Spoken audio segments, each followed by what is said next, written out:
O homem é aquilo que ele pensa. James Allen. Audiobook produzido por Mindset. Curte e compartilhe este vídeo para ajudar o canal. Prefácio.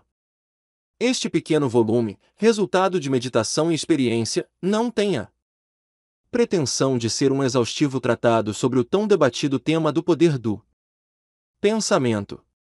É, antes, mais sugestivo que explanatório, e seu objetivo é estimular homens e mulheres a descobrir e a perceber a verdade de que eles são os construtores de si próprios.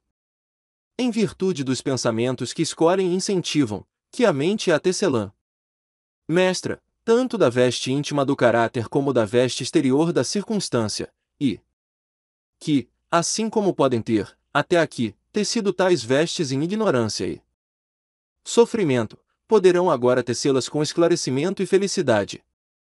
Pensamento e o caráter. Pensamento e caráter. Aforismo: o homem é aquilo que ele pensa não só abrange por inteiro o ser do homem, como tal abrangência chega ao ponto de envolver todas as condições e circunstâncias de sua vida. O homem é, literalmente, aquilo que ele pensa, seu caráter não passa da soma total de todos os seus pensamentos. Assim como a planta brota, e não poderia brotar se não fosse a semente. Também cada ato do homem brota das sementes ocultas do pensamento, e sem elas não poderia surgir. Isso se aplica igualmente àqueles atos ditos espontâneos e não premeditados e aos que são deliberadamente praticados.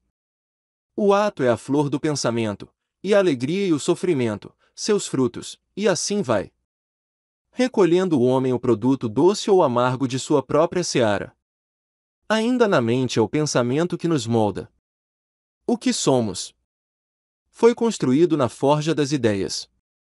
Se de maus pensamentos nos alimentamos, cada um deles será seguido pela dor. Do mesmo modo que a roda do carro segue os bois.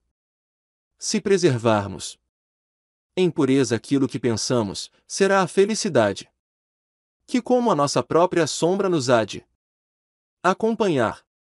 O homem é um produto da lei e não do artifício, e causa e efeito são tão absolutos e inevitáveis no plano secreto do pensamento quanto no mundo das coisas visíveis e materiais. Um caráter nobre, à semelhança de Deus, não é algo que se possa atribuir ao favor ou ao acaso, mas é, sim, o resultado natural de um contínuo esforço de reto pensar, o efeito de um prolongado anseio de associação com o pensamento de Deus. Um caráter ignóbil e bestial, pelo mesmo processo, é o resultado de um constante acolhimento a pensamentos vis. O homem por si mesmo se faz ou se destrói, no arsenal das ideias forja as armas com que ele próprio se destrói, molda também os instrumentos com os quais constrói para si mesmo paradisíacas mansões de alegria, força e paz. Pela escolha acertada e pela legítima aplicação do pensamento, o homem ascende à divina perfeição. Pelo abuso e má aplicação do pensamento, ele desce abaixo do nível do animal. Entre esses dois extremos se encontram todas as gradações do caráter, e o homem é quem as modela e controla. De todas as belas verdades pertencentes à alma que foram restauradas, trazidas à luz neste século, nenhuma é mais risonha ou mais rica em divinas promessas e em confiança do que esta, a de que o homem é o senhor do pensamento, o modelador do caráter e o construtor e forjador da condição, do meio e do destino. Como um ser dotado de força, de inteligência e de amor e senhor de seus próprios pensamentos, o homem tem nas mãos a chave de todas as situações. Encerra em si mesmo o elemento transformador e regenerador por meio do qual pode fazer de si próprio o que quiser. O homem é sempre o senhor, mesmo que entregue as maiores fraquezas e ao máximo abandono, mas em sua fraqueza e degradação continua sendo insensato. Senhor que desgoverna a sua própria casa. Quando ele começa a refletir sobre o seu estado e a procurar diligentemente a lei sob a qual foi criado, começa a se tornar Um senhor ajuizado, capaz de dirigir com inteligência suas energias e ajustar seus pensamentos, visando a fins frutíferos. Esse é o senhorio consciente que o homem só atinge quando descobre dentro de si mesmo as leis do pensamento. Descoberta essa que é inteiramente uma questão de aplicação, autoanálise e experiência. Só através de grande procura e mineração é possível encontrar ouro e diamantes, e todas as verdades ligadas ao seu ser podem ser encontradas pelo homem se ele explorar em profundidade a mina de sua alma, e se observar, controlar e alterar seus pensamentos, rastreando-lhes os efeitos sobre si próprio e sobre os outros, sobre sua vida e circunstâncias, ligando causa e efeito por meio de um paciente exercício e da investigação e utilizando cada experiência, mesmo a mais trivial, cada ocorrência cotidiana, como um meio de obter o conhecimento de si mesmo que a compreensão, sabedoria e poder, acabará infalivelmente por provar que ele é o construtor do seu próprio caráter, o modelador de sua vida e o edificador de seu destino. Nessa direção e em nenhuma outra é que nos aponta a lei absoluta segundo a qual aquele que busca achará e aquele que bate abrir-se lhe-á, pois só pela paciência, pela prática e incessante insistência pode o homem transpor a porta do templo do conhecimento. Efeito dos pensamentos sobre as circunstâncias. A mente do homem pode ser comparada a um jardim cultivado com inteligência ou entregue ao abandono, quer o cultivem ou o abandonem. Forçosamente brotará. Se nada de bom nele for semeado, mais sementes de ervas daninhas se espalharão em abundância e continuarão a multiplicar-se. Assim como um jardineiro cultiva sua terra, conservando-a livre do mato e plantando flores e frutos que lhe são necessários, assim também o homem cultiva o jardim de sua mente, arrancando todos os pensamentos maus, inúteis e impuros, e cultivando, com vistas à perfeição, as flores e os frutos de pensamentos justos, úteis e puros. Adotando esse processo, mais cedo ou mais tarde descobriremos que somos o jardineiro-chefe de nossas almas, o dirigente de nossas vidas.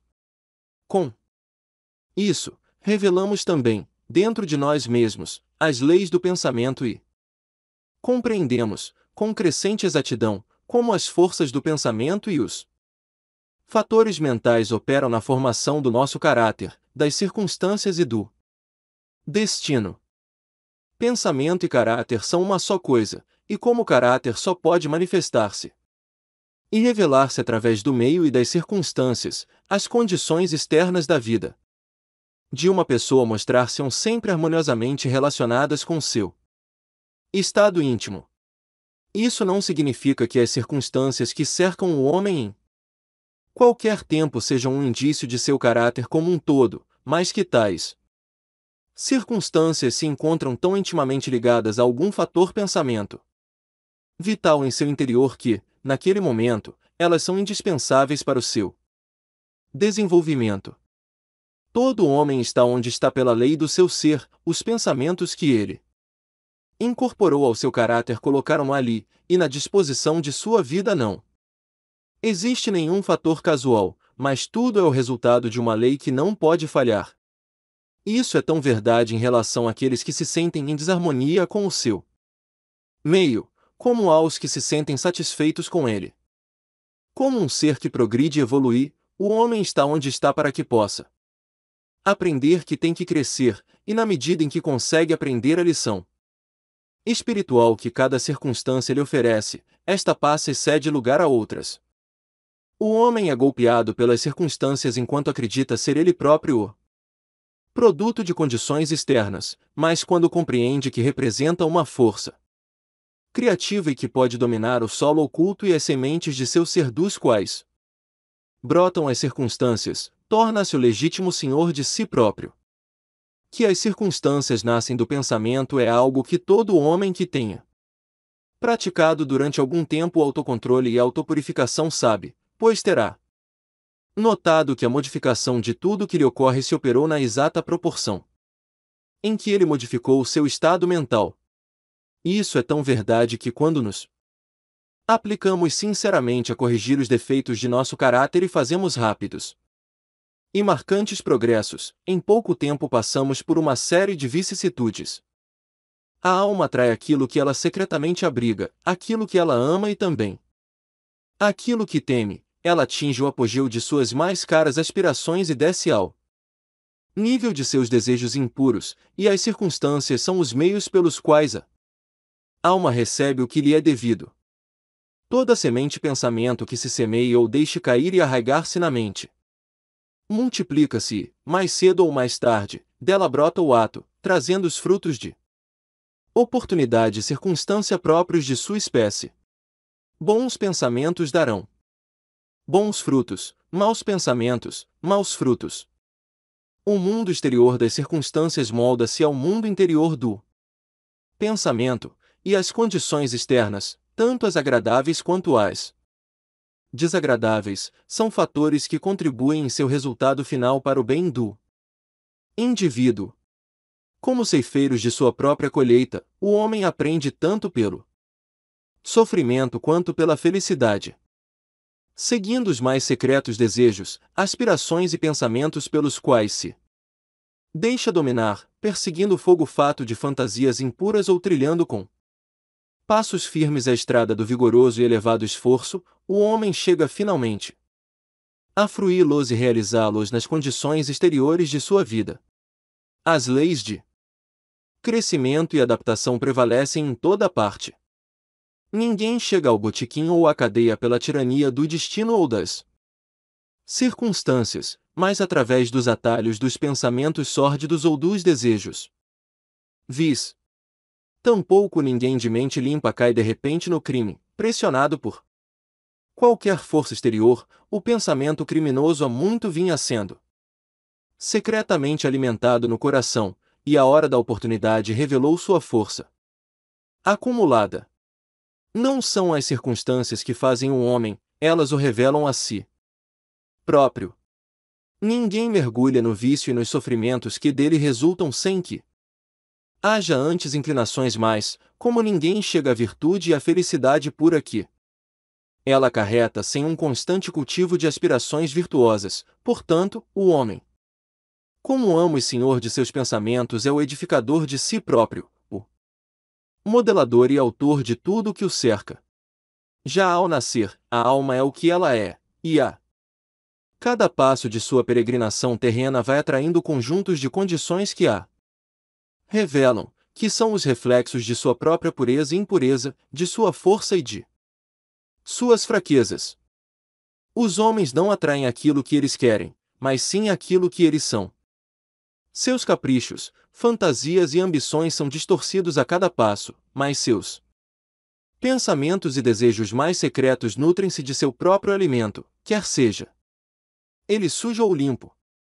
A divindade que forja nossos destinos está em nós mesmos, é o nosso próprio eu. O homem é manietado somente por si mesmo, pensamento e ação são os carcereiros do destino. Se forem vis, aprisionam, são também os anjos da liberdade. Se forem nobres, libertam. O que o homem obtém não é aquilo que ele deseja e pede a Deus, mas o que por justiça recebe.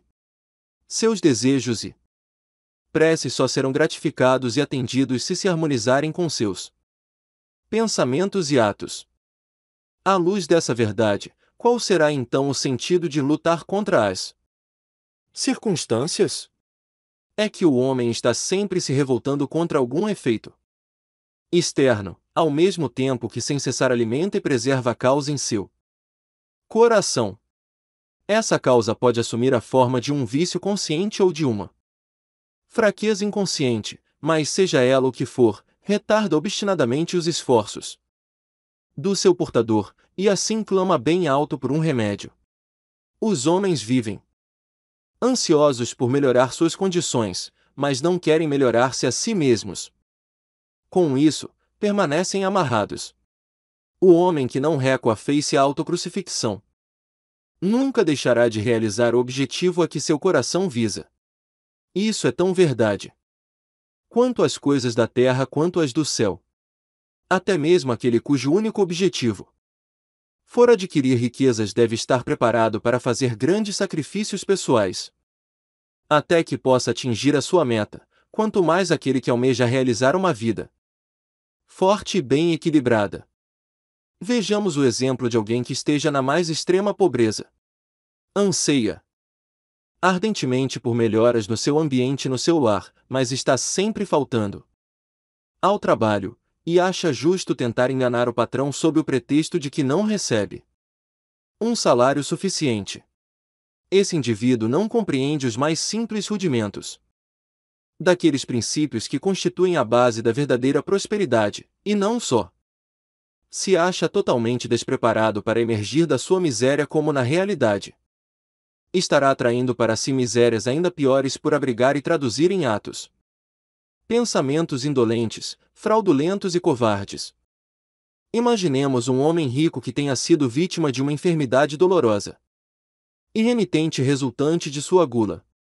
Está disposto a pagar altas somas para se ver livre dela, mas não quer sacrificar seus pendores glutônicos. Quer satisfazer o seu gosto por iguarias requintadas e antinaturais e ao mesmo tempo conservar a saúde. Esse sujeito está totalmente despreparado para ter saúde, porque ainda não aprendeu os princípios básicos de uma vida saudável. Temos agora um empregador de mão de obra que adota medidas desonestas para evitar o pagamento de salários justos aos seus operários e, na esperança de alcançar maiores lucros, reduz esses salários.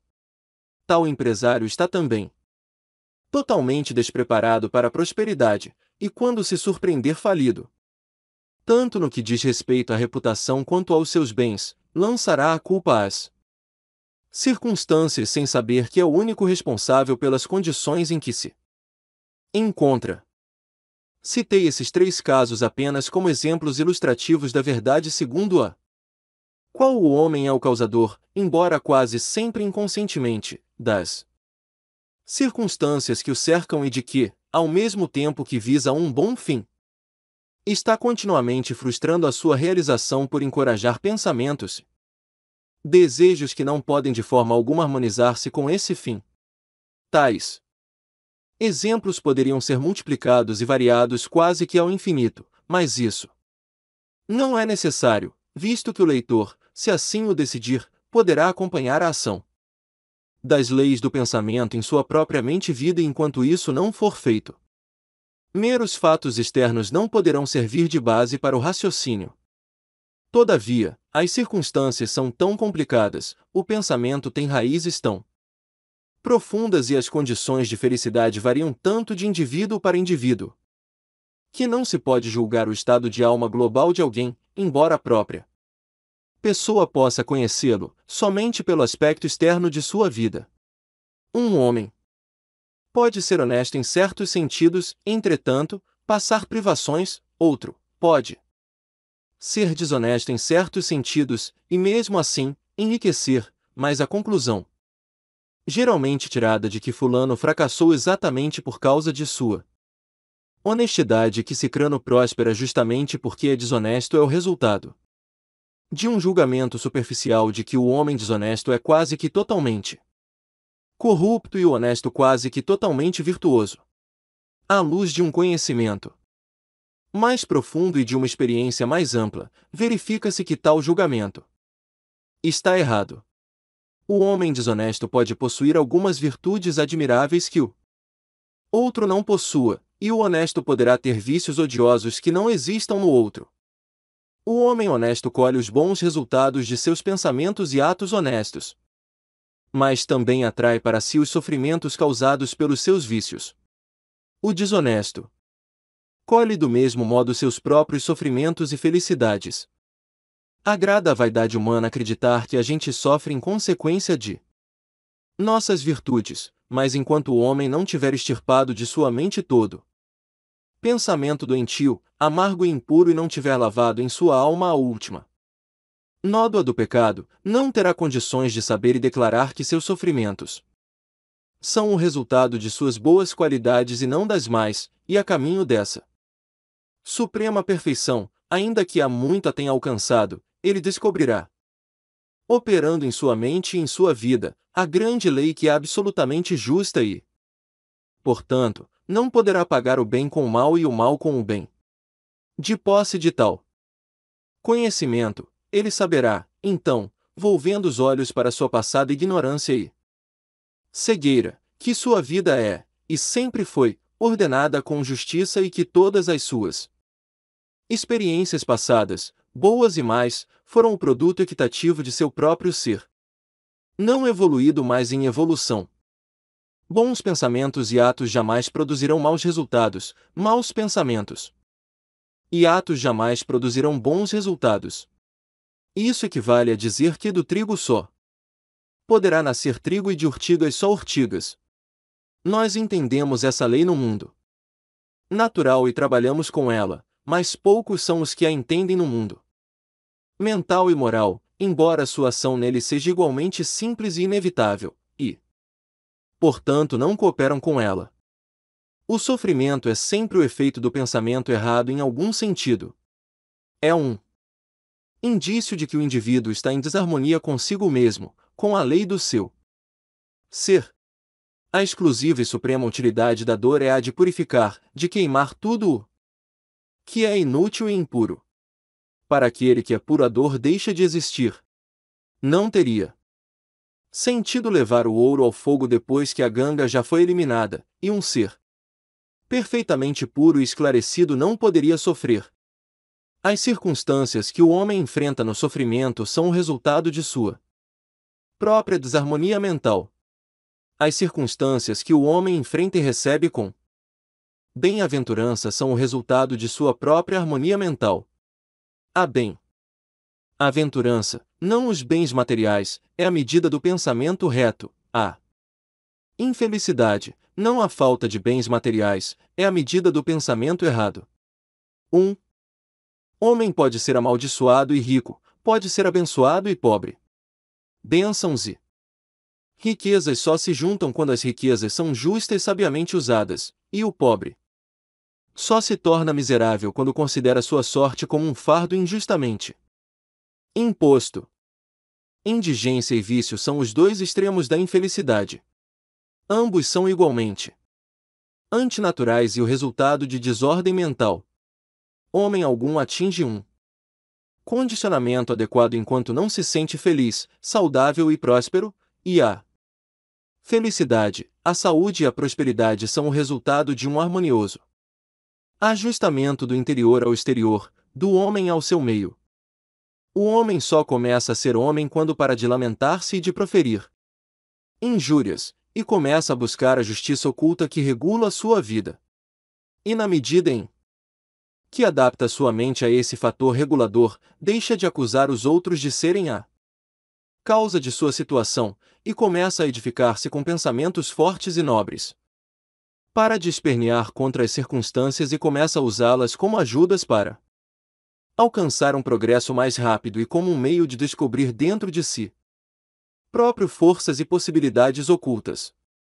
A lei e não a confusão é o princípio dominante no universo, justiça e não injustiça constitui a alma e substância da vida, honestidade e não corrupção é a força modeladora e impulsionadora do governo espiritual do mundo. Assim sendo, o homem tem apenas que endireitar a si próprio para endireitar o universo. E durante o processo de endireitar-se, ele descobrirá que na medida em que modifica seus pensamentos em relação às coisas e ao próximo, as coisas e o próximo se modificam em relação a ele. A prova dessa verdade está em toda pessoa e, portanto, poderá ser facilmente investigada por meio de uma introspecção sistemática e da autoanálise.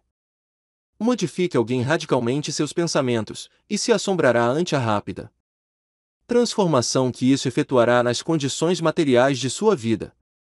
Imaginamos que o pensamento pode ser mantido em segredo, mas não pode, ele se cristaliza rapidamente em hábitos e os hábitos se concretizam em circunstâncias.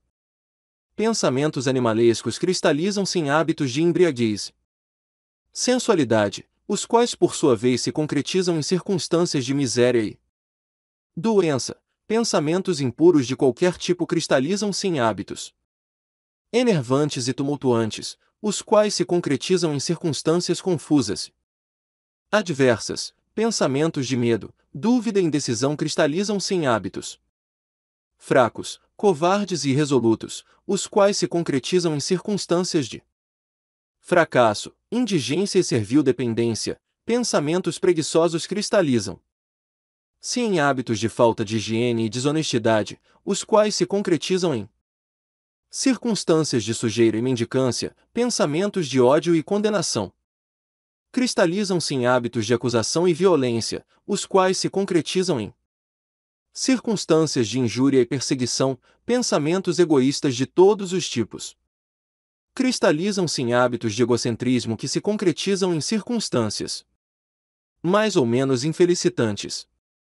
Por outro lado, bons pensamentos de todos os tipos cristalizam-se em hábitos de gentileza e bondade, os quais se concretizam em circunstâncias risonhas e luminosas. Pensamentos puros cristalizam-se em hábitos de temperança e de autocontrole, os quais se concretizam em circunstâncias de repouso e de paz. Pensamentos de coragem, autoconfiança e decisão cristalizam-se em hábitos viris, os quais se concretizam em circunstâncias de êxito, abundância e liberdade. Pensamentos enérgicos cristalizam-se em hábitos de limpeza e atividade, os quais se concretizam em circunstâncias de satisfação.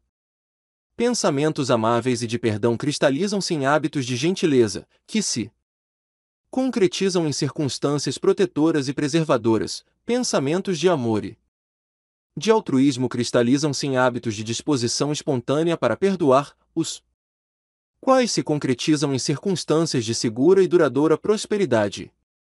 Verdadeira riqueza. A persistência em determinada linha de pensamento, seja ela boa ou má, não pode deixar de produzir seus efeitos sobre o caráter e as circunstâncias. Ninguém pode escolher diretamente as circunstâncias de sua vida, mas podemos escolher nossos pensamentos, e assim, indireta porém seguramente, moldar nossa situação. A natureza ajuda todo o homem na gratificação dos pensamentos que ele mais estimula, e apresentam-se oportunidades que trazem mais rapidamente à tona tanto os maus como os bons pensamentos. Ponha um homem paradeiro a seus pensamentos pecaminosos e o mundo todo se abrandará em torno dele, mostrando-se pronto para ajudá-lo. Afaste-lhe seus pensamentos fracos e doentios, e maravilha.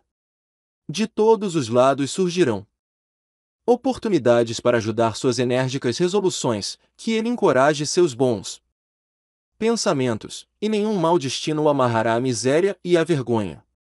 O mundo é o seu caleidoscópio, e as múltiplas combinações de cores que a cada minuto sucessivo se apresenta a você são as imagens estranhamente adaptadas de seus pensamentos em permanente mutação. Tu serás aquilo que desejares ser. Deixa que o fracasso descubra o seu falso conteúdo. Nas circunstâncias desse pobre mundo, o espírito, porém, o despreza e é livre. Ele domina o tempo e conquista o espaço. Ele intimida o acaso, esse presumido embusteiro, e ordena à tirana circunstância que troque a coroa pelo posto de escrava.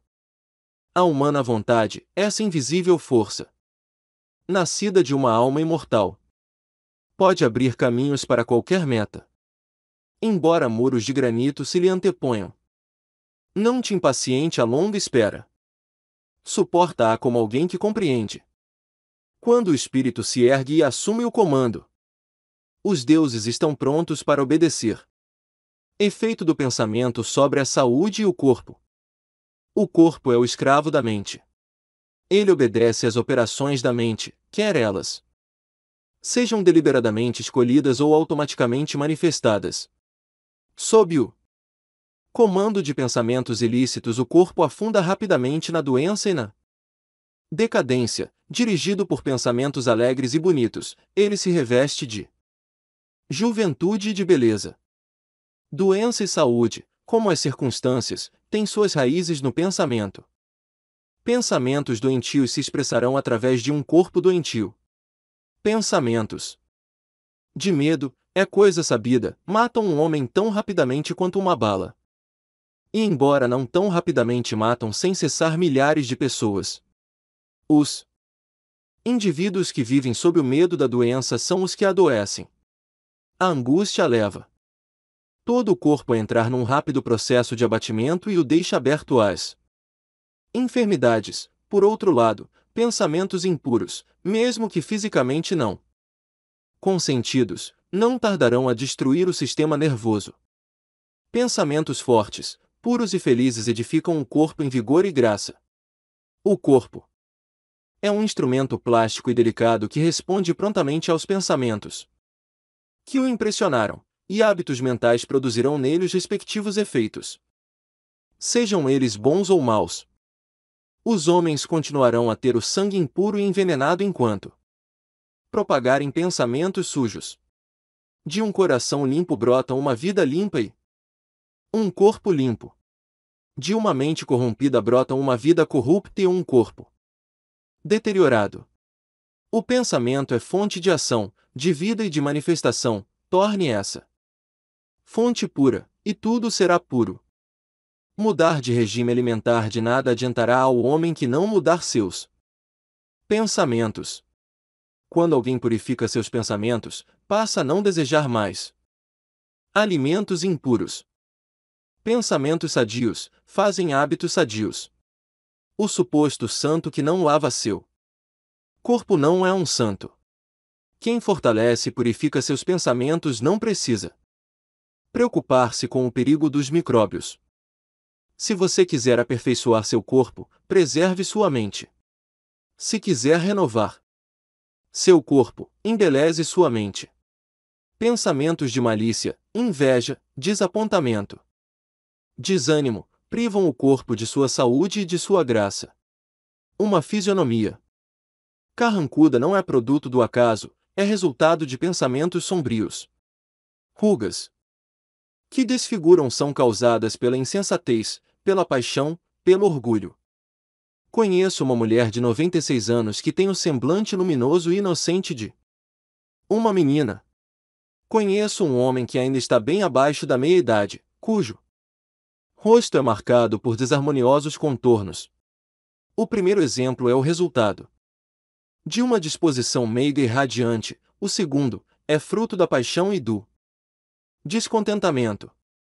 Assim como você não pode ter uma habitação arejada e saudável se não permitir que o ar e a luz do sol penetrem em sua casa, também um corpo forte, uma aparência risonha, feliz ou serena só podem resultar de uma mente livremente aberta a pensamentos de alegria, boa vontade e serenidade.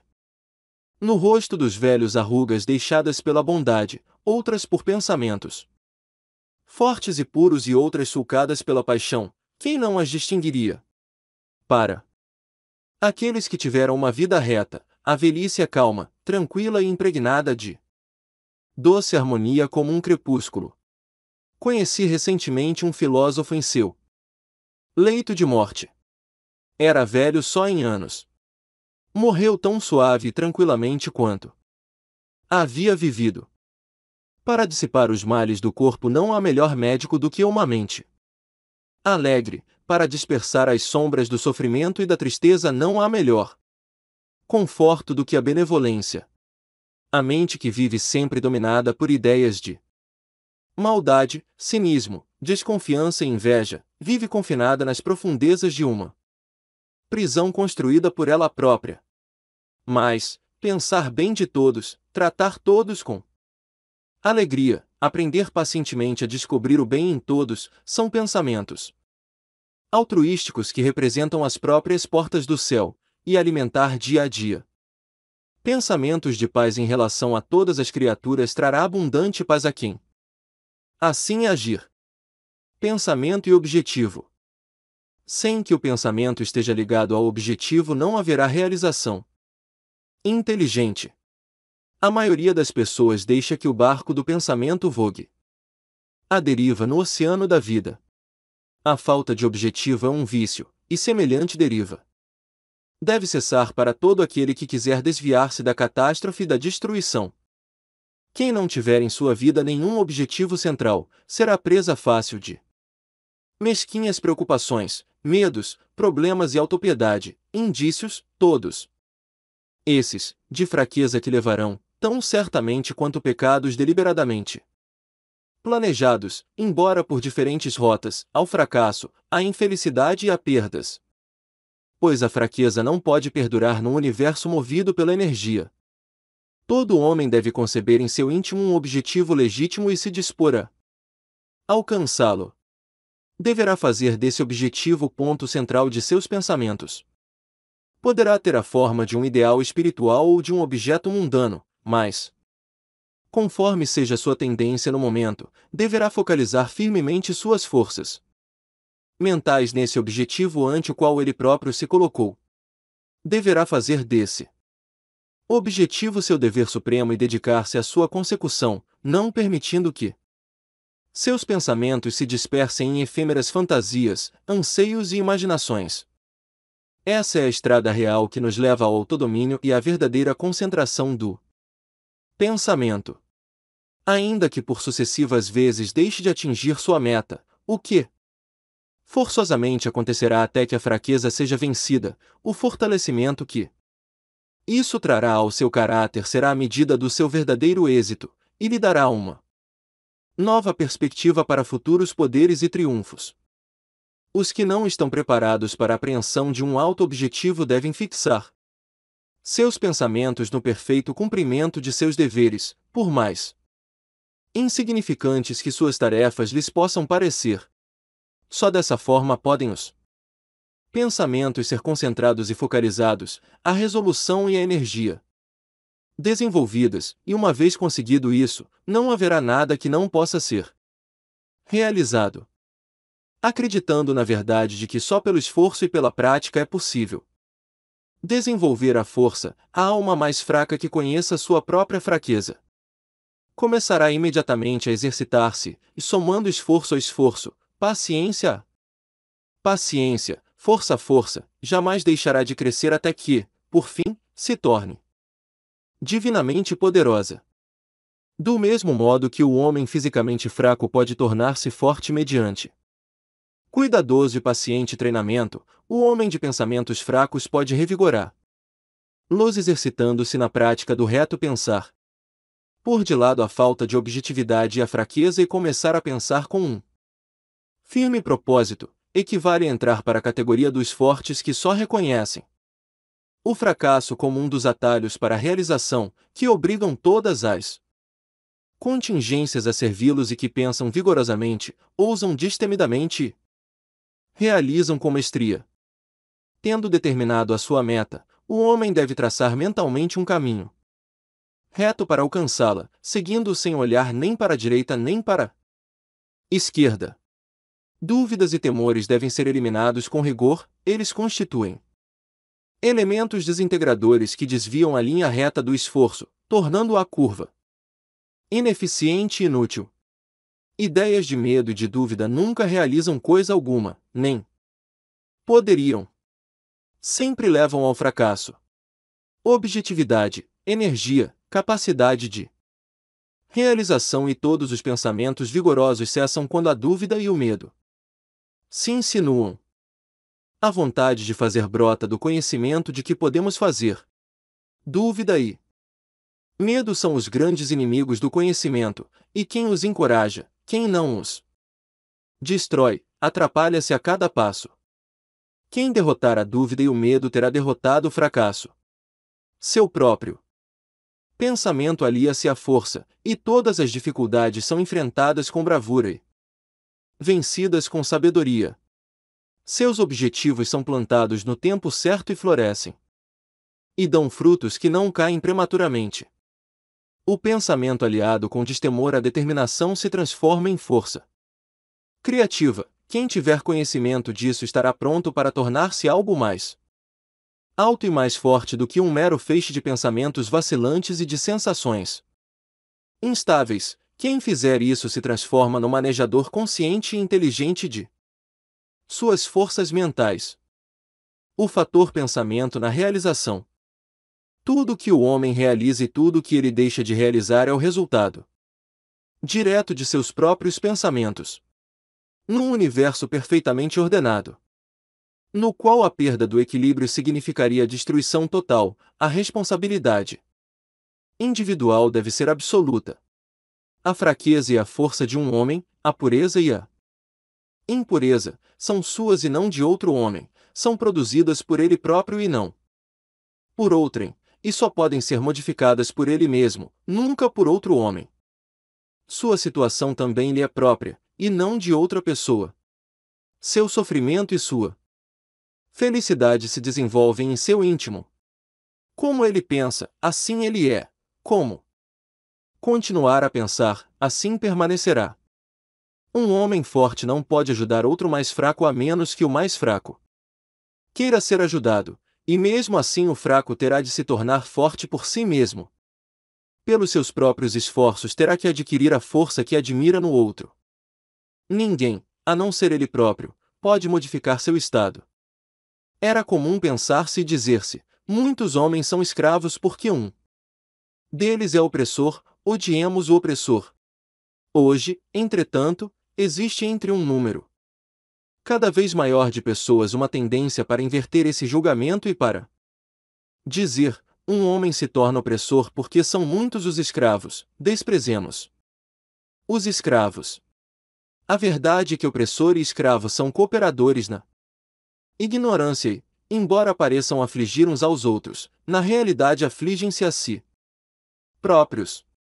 Um conhecimento perfeito percebe a ação da lei na fraqueza do oprimido e na força mal aplicada do opressor, um perfeito amor, vendo o sofrimento que ambas essas condições acarretam, não condena nem um nem outro. Uma perfeita compaixão abraça tanto o opressor quanto o oprimido. Aquele que tiver vencido a fraqueza e eliminado todo o pensamento egoísta, não será nem opressor nem oprimido. Será livre. O homem só pode subir, conquistar e realizar, elevando seus pensamentos. Só pode permanecer fraco e abjeto e miserável se recusar a elevá-los. Antes de poder realizar qualquer coisa, mesmo no plano mundano, ele terá que elevar seus pensamentos acima da servil acomodação instintiva. Para ter sucesso, não pode renunciar a todo o instinto e a todo egoísmo, de modo algum, mas pelo menos uma parte desses dois elementos terá que ser sacrificada. O homem, cujo primeiro pensamento é de instintiva autocomplacência, jamais será capaz nem de pensar claramente nem de planejar metodicamente, não será capaz de descobrir e desenvolver seus recursos latentes e fracassará em qualquer empreendimento. Não tendo começado a controlar de forma viril seus pensamentos, não terá condições de controlar negócios e de assumir responsabilidades sérias. Não estará apto a agir independentemente e a se manter sozinho. Mas será limitado apenas pelos pensamentos que escolher.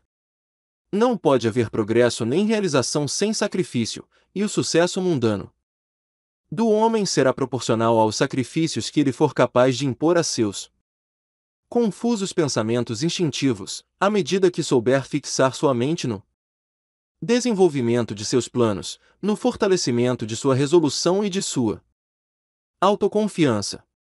E quanto mais alto conseguir elevar seus pensamentos, mais viril, mais correto e mais justo se tornará, maior será o seu sucesso, mais abençoadas, mais duráveis, suas realizações.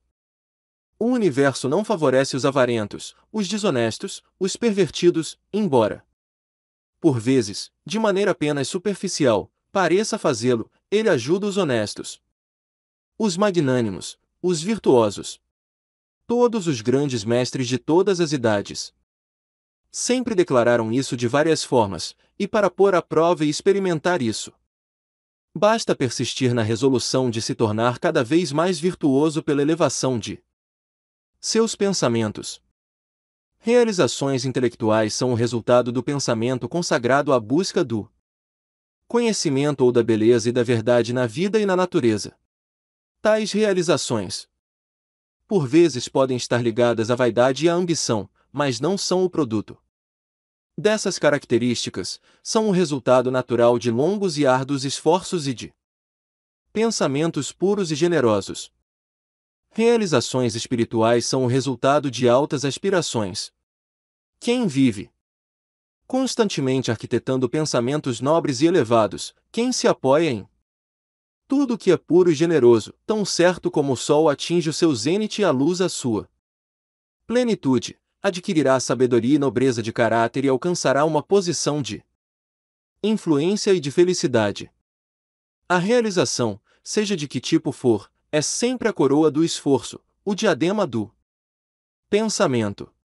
Com a ajuda do autocontrole, da determinação, da pureza, da honestidade e do pensamento bem dirigido, o homem sobe, movido pelo instinto, pela indolência, pela impureza, pela corrupção e confusão mental ele decai.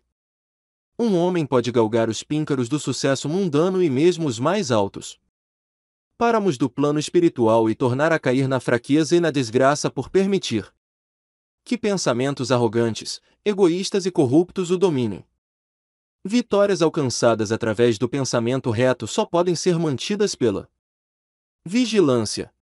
Muitos se deixam afrouxar quando o sucesso está garantido e rapidamente recaem no fracasso. Todas as realizações, quer no mundo dos negócios, do intelecto ou do espírito, são o resultado do pensamento firmemente dirigido, originam-se do mesmo método e são governadas pela mesma lei. A única diferença entre elas reside na meta que visam atingir. Aquele que quiser conseguir pouco terá que sacrificar pouco, aquele que quiser conseguir muito terá que sacrificar muito, aquele que quiser alcançar grandes coisas terá que fazer grandes sacrifícios. Visões e ideais. Os sonhadores são os salvadores do mundo. Assim como o mundo visível é sustentado pelo invisível, do mesmo modo os homens, através de todos os seus pecados, tribulações e sórdidas tendências, são alimentados pelas belas visões dos sonhadores solitários. A humanidade não pode esquecer os seus sonhadores, não pode deixar que seus ideais se apaguem e morram. Vive neles. Reconhece neles as realidades que um dia verá e conhecerá. Compositores, escultores, pintores, poetas, profetas e sábios são os construtores do pós-mundo, os arquitetos do céu. O mundo é bonito porque eles viveram. Sem eles, a humanidade que labuta pereceria. Todo aquele que em seu íntimo alimenta uma bela visão, um ideal elevado, um dia os atingirá. Colombo acalentou a visão de um outro mundo e o descobriu. Copérnico alimentou a visão de uma multiplicidade de mundos e de um universo mais amplo e a revelou. Buda sustentou o ideal de um mundo espiritual de imaculada beleza e perfeita paz e penetrou nele. Ame suas visões, ame seus ideais, ame a música que lhe toca o coração, a beleza que toma forma em sua mente, a amabilidade que reveste seus pensamentos mais puros, pois deles brotarão todas as situações felizes, todos os ambientes agradáveis. Se você simplesmente se mantiver fiel a eles, o seu mundo acabará se edificando.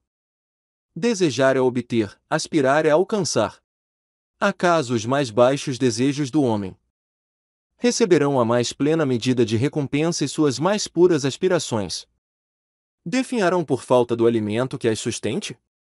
Essa não é a lei, semelhante estado de coisas jamais justificará o pedi e recebereis. Sonhe sonhos altos, e você há de se transformar naquilo que sonhou.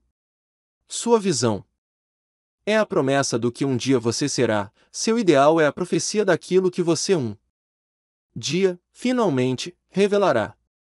A maior realização sempre foi, no início, e por algum tempo, um sonho. Ó carvalho dorme em sua semente, o pássaro espera no ovo, e na mais alta visão da alma, um anjo inicia o seu despertar. Sonhos são os brotos das realidades. As circunstâncias de sua vida podem não ser adequadas, mas não permanecerão assim por muito tempo se você puder ainda que apenas vislumbrar um ideal e lutar por atingi-lo. Você não pode viajar interiormente e permanecer exteriormente imóvel. Imaginemos um jovem duramente oprimido pela pobreza e pelo trabalho, confinado horas a fio numa oficina insalubre, analfabeto e carente de todas as formas de refinamento. Mas ele sonha com melhores coisas, pensa na inteligência, no refinamento, na graça e na beleza. Imagina e mentalmente constrói uma condição ideal de vida, a visão de uma liberdade mais ampla e de um escopo mais largo o domina, a inquietação o impele para a ação e ele utiliza tudo que consegue poupar de seu tempo e de seus meios, por menos que pudessem representar, para desenvolver suas potencialidades e recursos latentes. Em muito pouco tempo sua mente se modifica de tal forma que a oficina não mais pode contê-lo.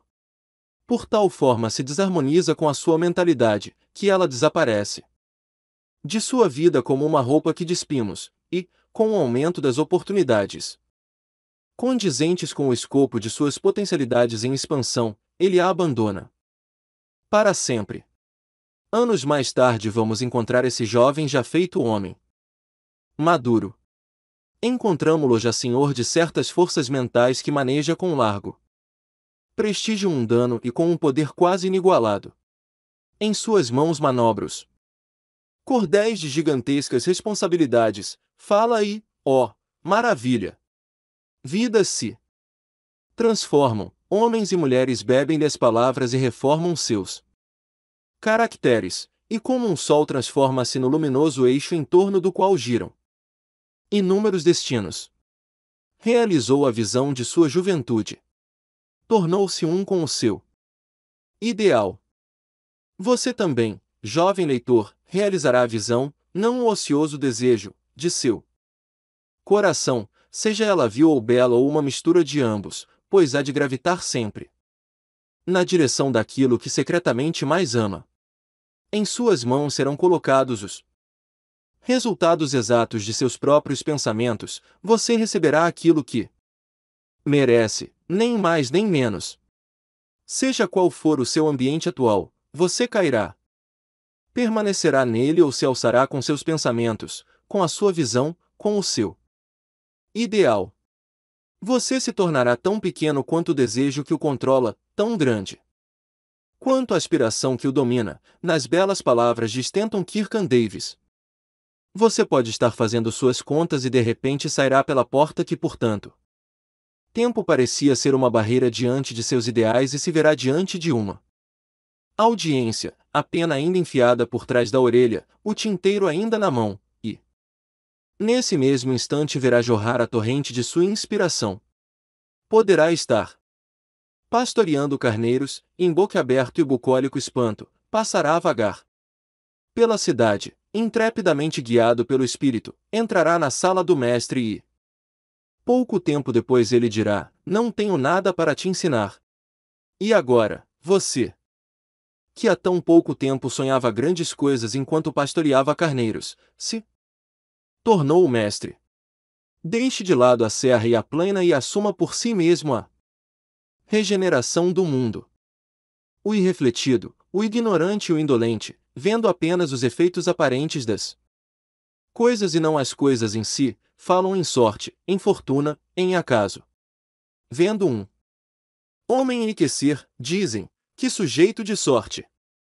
Notando que um outro se intelectualiza, exclamam: como ele é bem dotado! E percebendo o espírito religioso e a ampla influência de outro, observam como a sorte o ajuda a cada passo.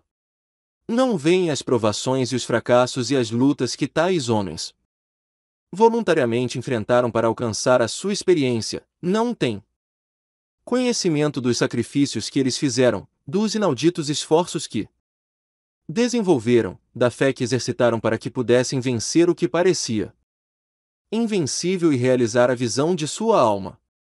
Desconhecem as trevas e os sofrimentos, veem apenas a luz e a alegria, e chamam a isso sorte, não veem a longa e árdua jornada, mas apenas divisam a meta risonha, e chamam-na boa Estrela, não compreendem o processo, mas só percebem o resultado, e chamam no acaso. Em todas as atividades humanas existem esforços e resultados, e a intensidade do esforço é a medida do resultado. O acaso não existe. Dons, potencialidades, bens materiais, intelectuais e espirituais são frutos do esforço, são pensamentos concluídos, alvos atingidos, visões realizadas. A visão que você glorifica em sua mente, o ideal que entroniza em seu coração. Eis o que você usará para construir sua vida, eis o que você se tornará. Serenidade. Serenidade de espírito é uma das mais belas joias da sabedoria. É o resultado de um longo e paciente esforço de autocontrole. Sua presença é indício de experiência madura e de um conhecimento bem pouco comum das leis e modos de operar do pensamento. Um homem se torna calmo na medida em que passa a compreender a si mesmo como um ser de pensamento evoluído, pois semelhante conhecimento exige a compreensão dos outros como resultado do pensamento, e na medida em que ele desenvolve uma compreensão correta e vê cada vez mais claramente as relações internas das coisas através da lei de causa e efeito, deixa de se agitar e de se irritar, de se preocupar e de se queixar, e se torna equilibrado, firme, sereno. O homem calmo, tendo aprendido a governar-se, sabe como adaptar-se aos outros, e estes, por sua vez, reverenciam sua força espiritual e sentem que podem aprender com ele e confiar nele. Quanto mais tranquilo um homem se torna, maior o seu sucesso, sua influência, sua capacidade para o bem.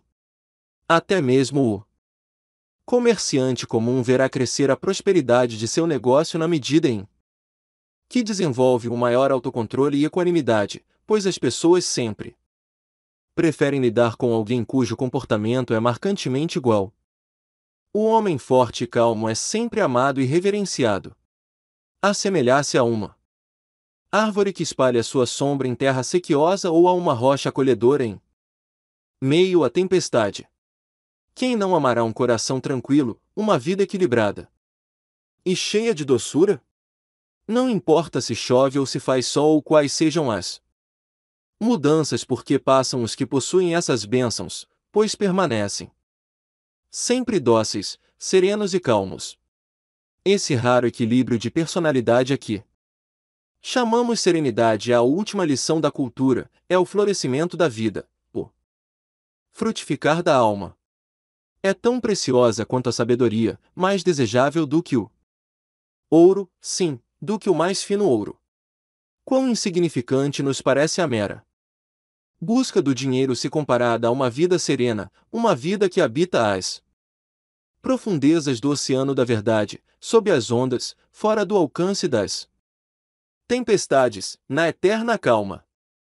Quantas pessoas conhecemos que amarguram suas vidas, que arruinam tudo o que existe de doce e de belo com temperamentos explosivos, que destroem o seu próprio equilíbrio pessoal e envenenam o próprio sangue?